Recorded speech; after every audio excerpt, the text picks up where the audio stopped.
नमो नमः बालकाः बालिकाः च।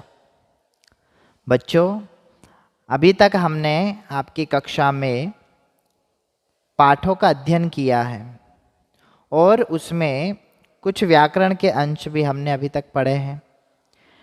किंतु आज जो मैं जिस बिंदु की बात कर रहा हूँ वह बहुत ज़्यादा जरूरी है संस्कृत के अध्ययन के लिए, जिसका नाम है धातु रूपावली। धातु रूपावली, अगर इसका ज्ञान आपको हो गया तो आपको संस्कृत सहज ही आ जाएगी। क्या होती है धातु, किन्हें धातु कहा जाता है, इस बारे में हम बात करेंगे। आपकी स्क्रीन पे देखिए, जिन शब्दों से किसी कार्य के होने या करने का पता चले उन्हें क्रिया कहते हैं, है ना। जिन शब्दों से किसी भी कार्य के होने या करने का पता चले तो धातु को हम कहते हैं क्रिया, है ना। इसका एक नाम क्रिया भी है, जिन्हें आप इंग्लिश में बोलते हो वर्ब। आप लोगों को पता है वर्ब की इंपॉर्टेंस कितनी है। Without verb you can not से इंग्लिश, है ना। इसी प्रकार बिना क्रिया के, बिना धातु के आप संस्कृत का अध्ययन करने में भी असमर्थ हो जाते हैं। तो देखिए बच्चों, आपकी स्क्रीन पे क्रिया के मूल रूप को धातु कहते हैं। किसके मूल रूप को? क्रिया के। क्रिया अर्थात वर्ब। तो हम बात कर रहे थे कि अर्थ की दृष्टि से धातुएं दो प्रकार की होती है। एक होती है आत्मनेपदी और एक होती है परस्मैपदी, है ना बेटा। किंतु कुछ धातुएं दोनों पदों में चलती है ना, जिन्हें हम क्या कहते हैं? उभयपदी। आगे इसका अध्ययन करेंगे। अभी आप लोग देखिए कि संस्कृत भाषा में काल एवं अवस्था को लकार कहते हैं, है ना। समय को क्या कहते हैं? लकार कहते हैं। काल का अर्थ समय या फिर अवस्था, इन्हें क्या कहते हैं? हम लकार कहते हैं। और लकार संस्कृत में कुल 10 लकार होते हैं। संस्कृत में कितने लकार होते हैं? 10 लकार होते हैं। किंतु अभी हमारे अध्ययन के लिए केवल 5 लकार ही बहुत है। अभी हम सिर्फ 5 लकारों के ही अध्ययन करेंगे। ये 5 लकार में से आपने अगर पाँचों के पाँचों लकार कर लिए तो बहुत अच्छी बात है, किंतु 2 या 3 लकार भी आपको है तो आपको सहज ही संस्कृत समझ में आने लगेगी। देखिए, परस्मैपदी धातुओं के 5 लकारों के प्रत्यय। पहले आप लोग प्रत्यय देख लीजिए। पहला जो लकार है वो है लट लकार, है ना। लट लकार जिसे हम बोलते हैं वर्तमान काल, प्रेजेंट टेंस जिसे आपने इंग्लिश में कहा है, वही क्या है? आपका वर्तमान काल, और उसे हम बोलते हैं लट लकार, है ना। 3 पुरुष आप लोगों ने पढ़े हैं, प्रथम पुरुष, मध्यम पुरुष और उत्तम पुरुष। पिछले कुछ वीडियो में पाठ के साथ साथ मैंने आप लोग से पुरुषों के बारे में बात की थी कि प्रथम पुरुष होता है अन्य पुरुष, जब हम जो ना वक्ता होता है और ना श्रोता होता है। मध्यम पुरुष जो केवल श्रोता होता है ना, मतलब सामने वाला। फिर हमने पढ़ा उत्तम पुरुष। उत्तम पुरुष अर्थात मैं, है ना, जो वक्ता हो, जो बोलता है, वह क्या है? आपका उत्तम पुरुष। तीनों वचनों की भी हमने बात की, एक वचन, द्विवचन और बहुवचन। अब आपकी स्क्रीन पे देखिए लट लकार के प्रत्यय कैसे चलते हैं, है ना। मैंने क्या कहा? क्रिया का मूल रूप क्या कहलाता है? धातु कहलाती है। जैसे पठ धातु, है ना। किंतु पठ धातु में अगर क्रिया लग गई, अगर उसमें प्रत्यय लग गए तीता अंति वाले लट लकार के, तो वो क्या हो जाएगी? आपकी पठती, मतलब ये क्रिया चलने लगेगी, है ना। पठ मूल, आपका मूल शब्द क्या हो गया? धातु हो गई, मूल धातु। पठ धातु, पठ मतलब पढ़ना। किंतु जब हम उसको काल के साथ चलाएंगे, समय के साथ चलाएंगे, तो वो बदलती रहेगी। जैसे जाना, है ना, राम पढ़ता है, तो ये वर्तमान काल हो गया। राम पढ़ेगा, ये आपका क्या हो गया? भविष्य काल हो गया।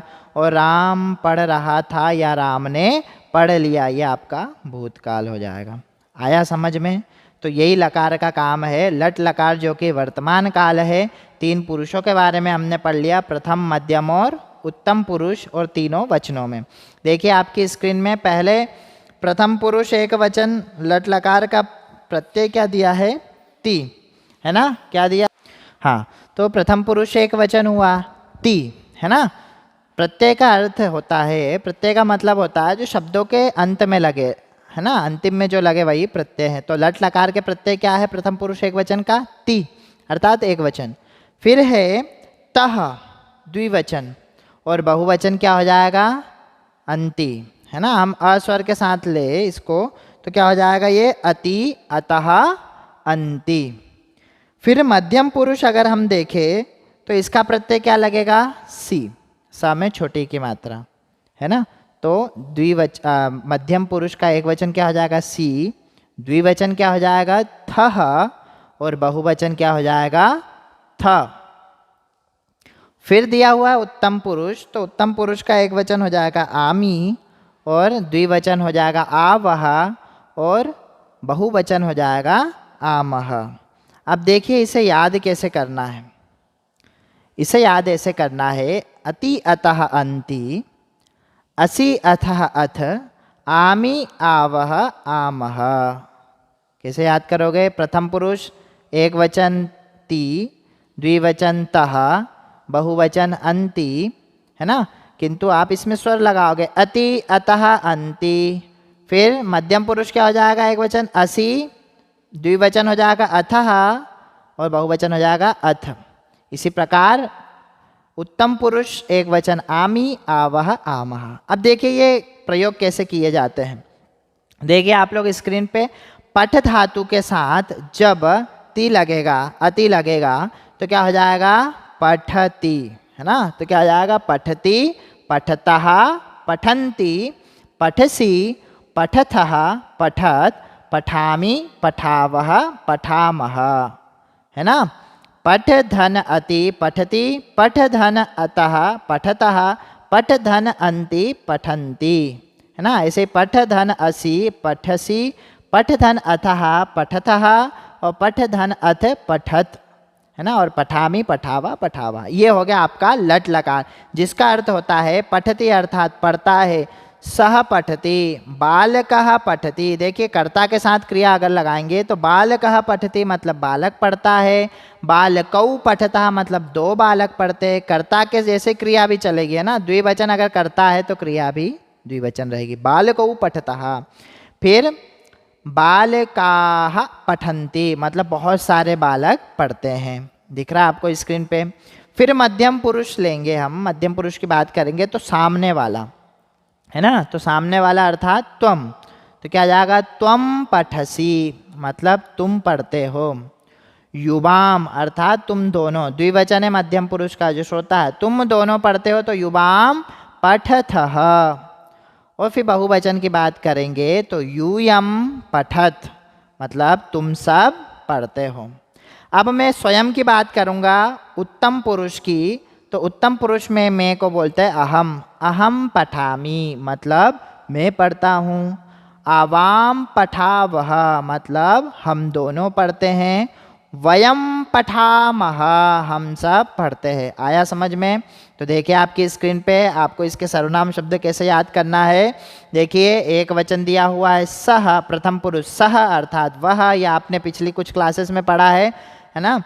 तौ अर्थात वे दोनों, तौ, और ते अर्थात वे सब। फिर आपने मध्यम पुरुष देखा त्वम मतलब तुम, युवाम अर्थात तुम दोनों, यूयम अर्थात तुम सब। फिर उत्तम पुरुष यानी कि वक्ता मैं, तो अहम एक वचन, आवाम हम दोनों, और वयम हम सब। इतना आया समझ में? अब इनके साथ क्रिया कैसे लगानी, बस इतना याद रखना आप। पठति, पठतः, पठन्ति, तो सह पठति अर्थात वह पढ़ता है, तौ पठतः अर्थात वे दोनों पढ़ते हैं, और ते पठन्ति अर्थात वे सब पढ़ते हैं। त्वम पठसि, देखो मध्यम पुरुष के साथ मध्यम पुरुष को मिलाना, त्वम पठसि अर्थात तुम पढ़ते हो। युवाम पठतः मतलब तुम दोनों पढ़ते हो। यूयम पठत अर्थात तुम सब पढ़ते हो। फिर उत्तम पुरुष अहम पठामि मैं पढ़ता हूँ। आवाम पठावह हम दोनों पढ़ते हैं। वयम पठामह अर्थात हम सब पढ़ते हैं। अब आप लोगों को क्या करना है, इन सब के साथ धातु चलाने, कौन कौन सी धातु लिख लीजिए आप लोग। पठ अर्थात पढ़ना, लिख धातु अर्थात लिखना। लिख कैसे चलेंगे? लिखते लिखतः लिखन्ते, लिखसे लिखतः लिखत, लिखामि लिखावः लिखावः, है ना। लिख धातु लिख ले। उसके बाद चल धातु, चल अर्थात चलना। चलती चलतः चलन्ति, चलसी चलतः चलत, चलामी चलावः चलामः, चलना, है ना। फिर उसके बाद अगली धातु लिख लो आप, हाँ गम धातु लिख लो। देखिए गम धातु जो है वो गच्छति से चलती है ना। गम धातु का अर्थात जाना होता है। अर्थ क्या होता है? जाना। किंतु ये गम धातु किससे चलती है? गच्छ से चलती है। तो ये हो जाएगी गच्छति गच्छतः गच्छन्ति, गच्छसि गच्छतः गच्छत, गच्छामि गच्छावः गच्छामः, है ना। फिर उसके बाद आप अगली धातु लिख लीजिए पत धातु। पत मतलब गिरना। पतति पततः पतन्ति, पतसि पततः पततः पतत, पतत पतामी पतावः पतामः। ये धातुएं आप 5 लिख लीजिए और आपको जो धातु आती है उनको भी आपको इस लकार में चलाना है। आज हम केवल लट लकार की बात करेंगे। ये आपको अच्छे से लिखना है, होमवर्क है ना, अपनी कॉपी में नोट करना है। और ये लकार आपको याद होने चाहिए। तीता हंति सीथा था आमी आवा आमा। आगे के वीडियो में हम आगे के लकारों की बात करेंगे। तब तक के लिए नमो नमः, धन्यवाद।